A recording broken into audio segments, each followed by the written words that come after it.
You are listening to the Toxic Mold Podcast with my husband, Steve Worsley, the toxic mold expert and your number one source for mold consulting and mitigation in the USA.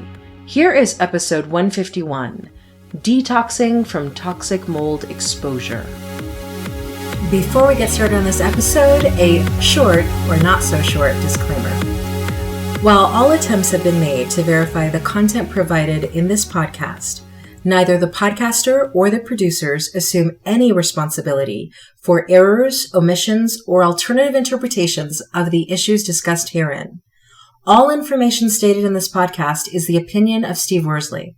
Steve Worsley is a mold specialist with over 20 years of experience in the construction and mold industry. The Toxic Mold Podcast is for information sharing purposes only. The views expressed are those of the podcaster and his alone. These views should not be taken as expert instruction or commands. While there may be references to medical conditions and symptoms, all solo podcast episodes are the opinion of Steve Worsley, and any medical questions or concerns shall be addressed with the appropriate licensed medical professional or professionals. As the podcaster refers to different mold types, please be aware that Steve Worsley is not a microbiologist, and questions concerning mold specifics should be answered by the appropriate professional. The listener is 100% responsible for his or her own actions. You can check out Steve's books on Amazon about mold and dealing with mold in your home at amazon.com/author/Steve Worsley. And if you're interested in scheduling a mold consultation, over the phone consultation with Steve, you can be sure to find out more about those and his availability at cnccontractorservices.com. Now, let's get to the episode. Hello, everybody. Welcome to a brand new episode of the Toxic Mold Podcast. Steve, we are at the end of March. Yes. Yep. It's almost spring for some people. Still winter here, but that's okay. Operative term for some people, right? Well, today we're talking about detoxing from toxic mold exposure. How does somebody even know if what they're dealing with is toxic mold exposure? There's really not a simple answer to that. Our listeners know, there's many things that we have to factor into when it comes to being exposed to mold, and it could be issues at home, could be at work.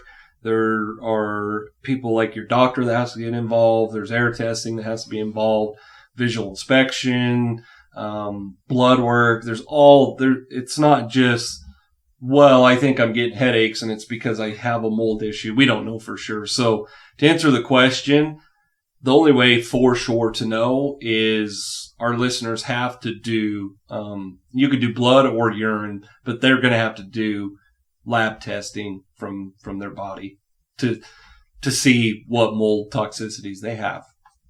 Okay. So definitely, it sounds like it's going to the doctor. Yes. And going to a doctor who probably understands mold to some level? Yeah, your GP, and for our listeners, we have listeners that are doctors, so I'm not trying to be demeaning to anybody, but, your typical GP is not probably very well versed in mold toxicity. I have clients that go to all sorts of different doctors, allergy doctors, holistic doctors. What's some of the other ones? Holistic, functional medicine. There's lots of different ones. Yeah. So homeopathic, naturopath. Yep. There's a lot. And, it's no different than if you're going to go in and have, work done, whether it's anything, shoulder surgery, whatnot, you want to make sure that your doctor knows what they're doing. And so, it's not tough to talk to your doctor and, already have listened to our podcast knowing, hey, is this the right doctor?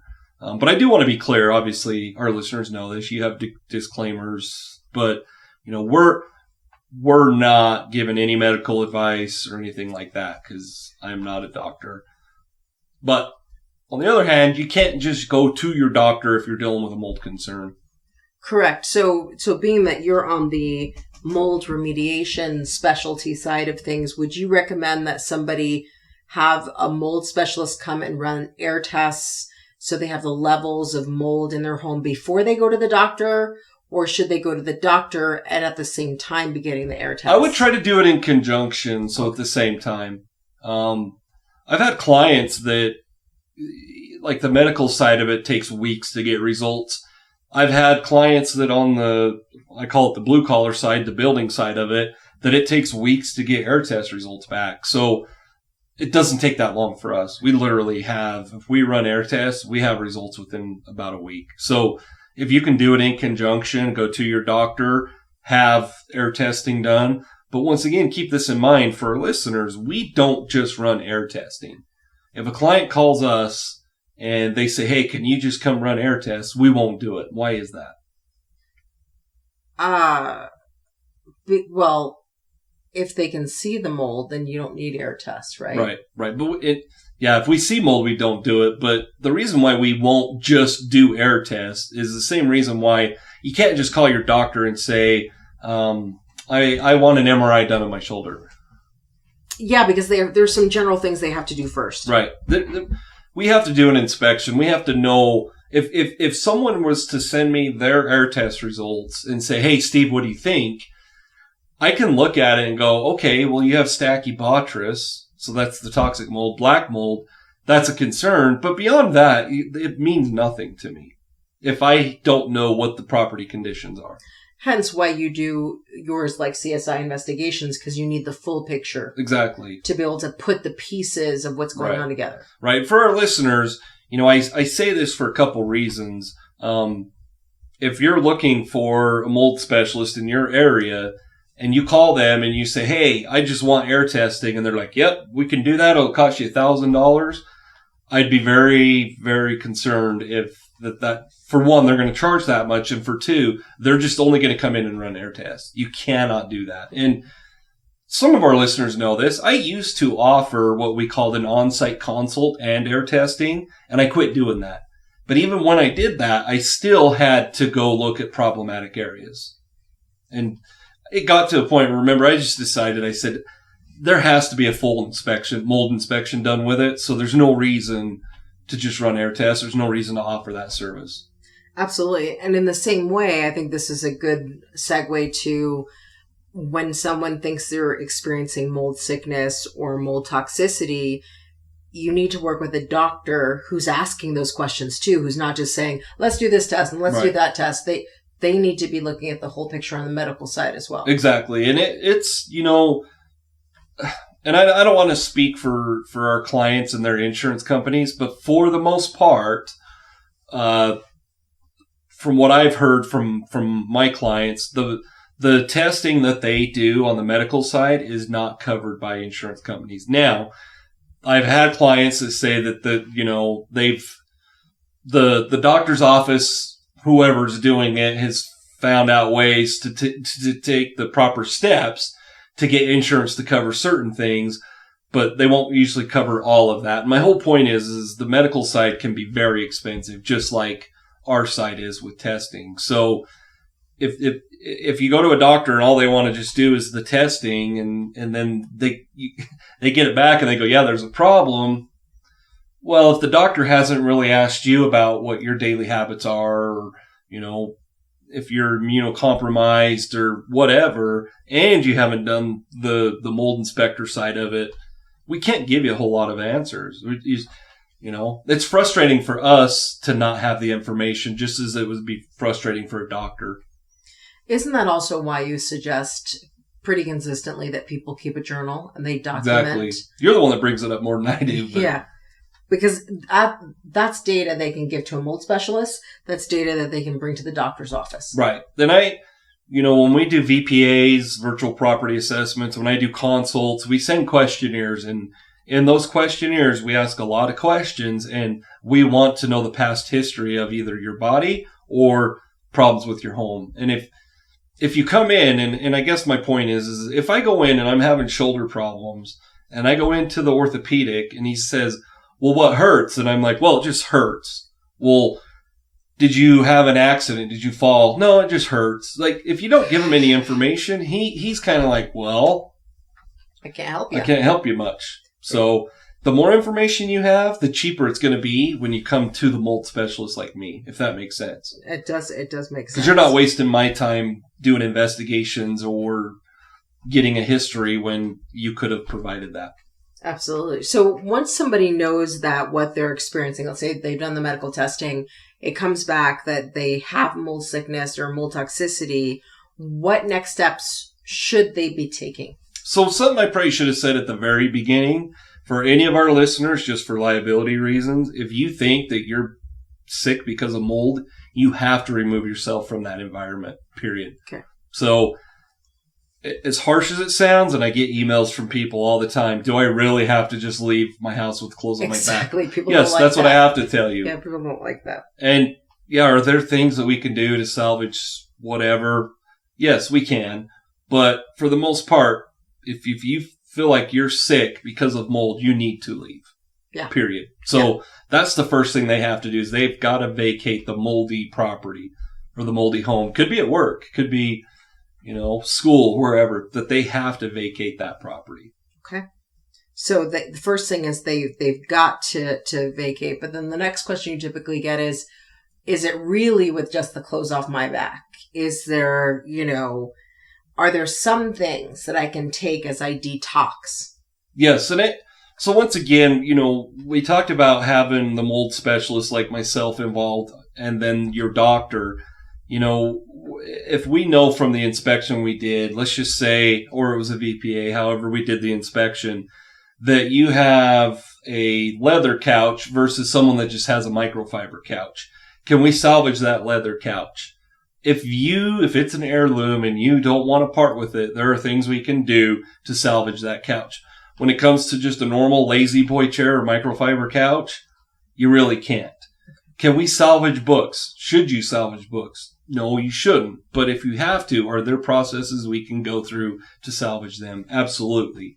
It's expensive and you're going to sign your life away. You're literally going to sign a disclaimer that claims or says you cannot hold anybody liable for any mold exposure because you chose to save this diary. Does that make sense? That does make sense. And so there are things, and I'm not going to go through all of it because that's why you book a consult with me. But there are things that you can save, stuff that's non-porous, things like that.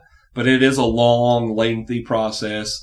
And once again, if you don't have a mold specialist on the inspection side of it, working with you and your doctor, you're probably going to cross-contaminate and take moldy things from one environment to another. And just begin a whole new colony Exactly. of mold in the new environment. You can move into your mom's basement or your friend's basement or into your RV, and all that moldy stuff that you were exposed to in your house, you could be taken to that property. Wow.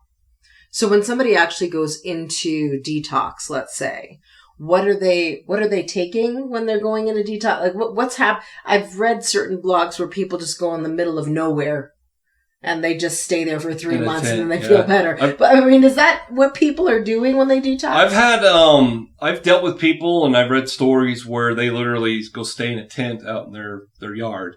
And yes, that's obviously an extreme measure. But once again, you have to do this with your doctor, but they can take binders, charcoal. There's all sorts of stuff out there that's way beyond my expertise. But there's clay for binders. There's activated charcoal. There's these oils you can take. There's all sorts of things you can do to detox. And the whole point of that for your body is you take those binders because you want the binders to attract the mycotoxins, which, if it's clay or whatever, and then you expel it. So whether it's your feces or urine, but you want to attract those mycotoxins and then get rid of them. That could be a process that, depending on your body, can take a couple weeks, could take a couple months. But going back to vacating the property, if you don't vacate the property, you're not doing any good. Got it. You can spend all the money you want on binders and, medicines or supplements or whatever you want to call it.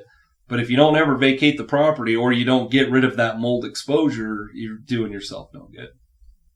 Well, that's very, very true. What is your call to action for people in terms of this idea of detoxing from toxic mold exposure? So you mentioned a journal. That actually comes in the mold box if they buy one. But a journal whether it's you writing it down on paper like you love to do, or people like me that are lazier, that we just put it in our phone, put it somewhere, but you need to keep a diary. If you don't have a diary, like I said, I can't go to the shoulder doctor and just go, well, I don't know. Well, it hurts everywhere. Well, that does him no good, or she. Yeah, so keep documentation. Exactly. And do you talk about mold sickness or any of this on Udemy and any of the courses? Okay. Yep. I have a course that's free on Udemy or Udemy. we saw a commercial the other day. I always call it Udemy. Yeah, Udemy sounds better to me than Udemy. Yeah, the commercial says Udemy. Yeah. However, there's one there and there's one on Skillshare, but it's free. It's totally free. There's no catches to it. It's not a promotional thing. Right? Well, right now it's not as of today. It's just something, I think is good to offer to people that if they think they're sick because of mold, they can take that course, and there's a lot of helpful information in there. A lot of what we just talked about. Very good. So go to Udemy, Yeah. and look up Steve Worsley, and you will find all of his courses, including that free course. Any last minute things you want to say about the topic? No, just like I said, just remember, don't just either use only a doctor or only someone like me that's a specialist. You've got to have an inspection, air testing done, and the doctor side of things. It's not just sending Steve an email and I'm gonna fix your problems, because I don't offer that anyways. But you've got to have different procedures that have been done by different entities, not just one entity. And you need a team of experts. Exactly. There you have it. All right, we'll catch you in the next episode. Prevent toxic mold exposure before it gets in your home. Download Steve's free mold investigation checklist at tinyurl.com/CNC mold checklist. Again, download Steve's free mold investigation checklist at tinyurl.com/CNC mold checklist.